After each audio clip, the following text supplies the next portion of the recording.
Hi, welcome to this brief video on the Dylan Rounds case. As I said, later tonight at 9:15 p.m. UK time, I will be doing a live video premiere covering, analysing, giving my thoughts and mentioning the key bits of information that came out of the Mob Crew's live stream interview with Candice Cooley.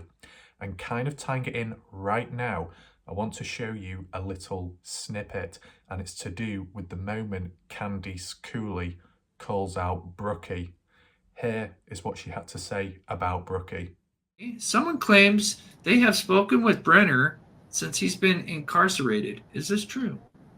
Okay, so, Brookie, if you have actually spoken to him, which all the information I got says you haven't, and you will not contact our FBI agent and turn it over to him, and I am speaking you to directly as a mother, you should be ashamed of yourself, because you have no clue what else is going on in the investigation, and there could be something that we need from him that he has told you if this is true. So if you want to continue going on YouTube about it and blasting about our son and talking to Brenner, then you get a hold of me and I will put you in touch with our FBI agent.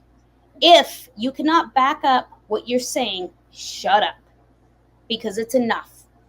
Dylan's case is not a circus. So yeah, fair points made by Candice Cooley, especially the last line about not treating the case as some kind of circus.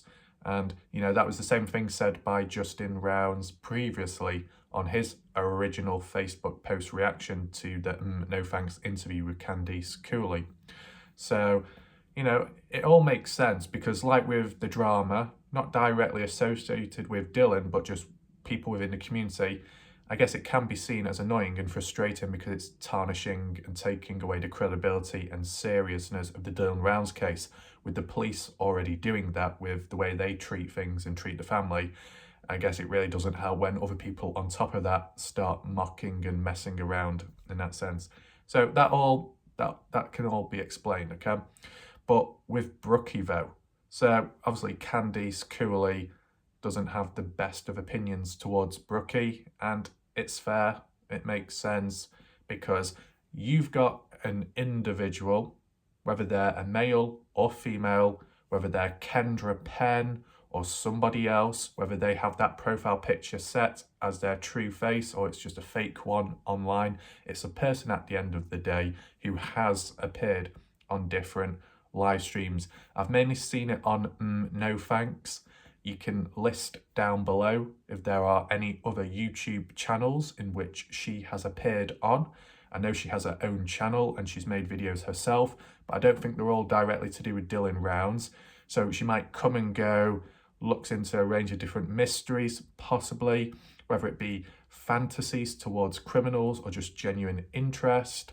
If she is able to develop reports with criminals, gets on well, receives information over time, then the question is, what does she do with it?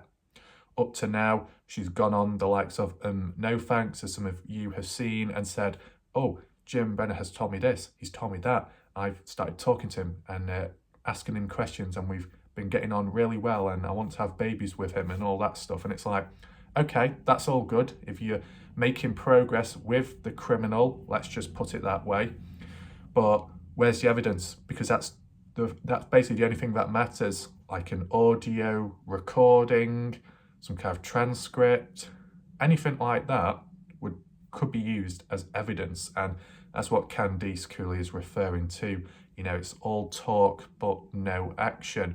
And it's like, what good does that do in the end? I mean, to give like a direct comparison would have been back then or in recent time, people upload videos about Kenny Veach, and just imagine if I kept going around saying Kenny Veach was caught on camera in 2018.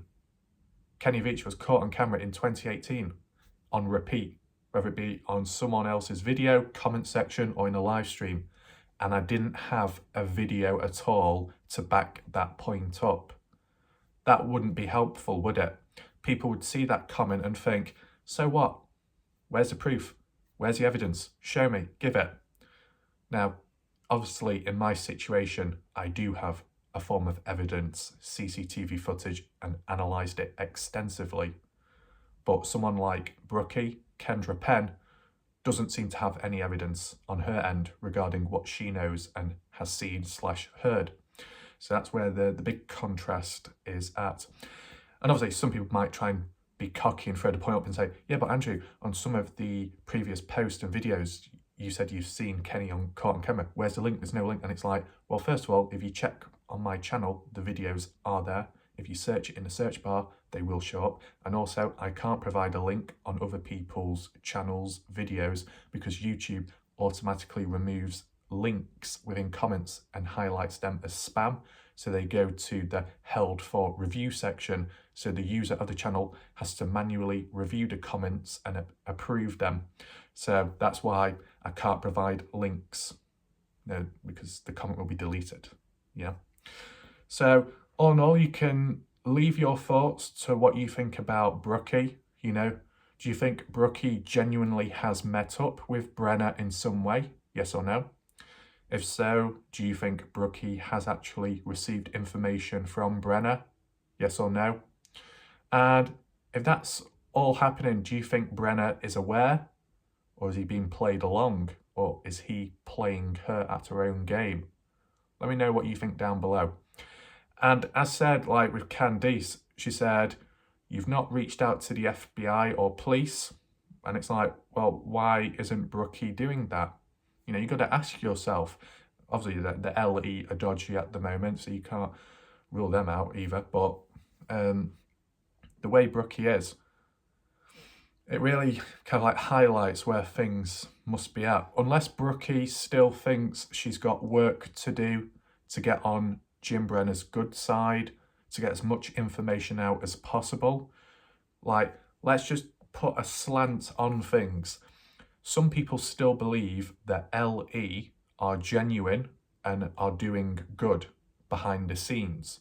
They're working on the case, working on evidence, so they can't tell anyone anything. And they're not arresting certain people immediately because they need to see how things follow through. Okay then, if you're basing it off that theory and idea, then you should be applying it to Brookie as well. Let's be realistic. If you're going to excuse the LE, you might as well excuse Brookie and say she's working on the case herself, fetching enough evidence before things are compromised. If the police suddenly step in now, Brenner's going to find out and think, oh, Brookie, you lied to me, you deceived me, and then he might shut off completely or react even more negatively. Who knows? So it's like trying to extract as much as possible before you hit the killing blow. Maybe. That might be why she hasn't reached out to the FBI or police. Now, at a point in time, if she does, that's good. If she never does, then that does highlight that she doesn't want the Dylan Rounds case to be solved. She's not interested in that. She's just interested in true crime and just getting a bit of information and then that's it. Or it might be, if that's the case, it might be because she's biased and she's developed some kind of attraction towards Brenner and doesn't want him to get punished or hurt, so she becomes lenient and drops her guard. So there's different ways and outcomes, but end of the day, Candice has, offered a handout to say, if you know anything, call me or call the police, simple as. If she does, then that's obviously good, and it means there must be more genuine. And if they don't, then it's either a complete lie about Brookie or she just is a part of trying to help Jim Brenner. So leave your thoughts down below. I will see you later on tonight for the live premiere. I hope you're there. It's going to be kind of a long video. So yeah, see you then. Goodbye for now.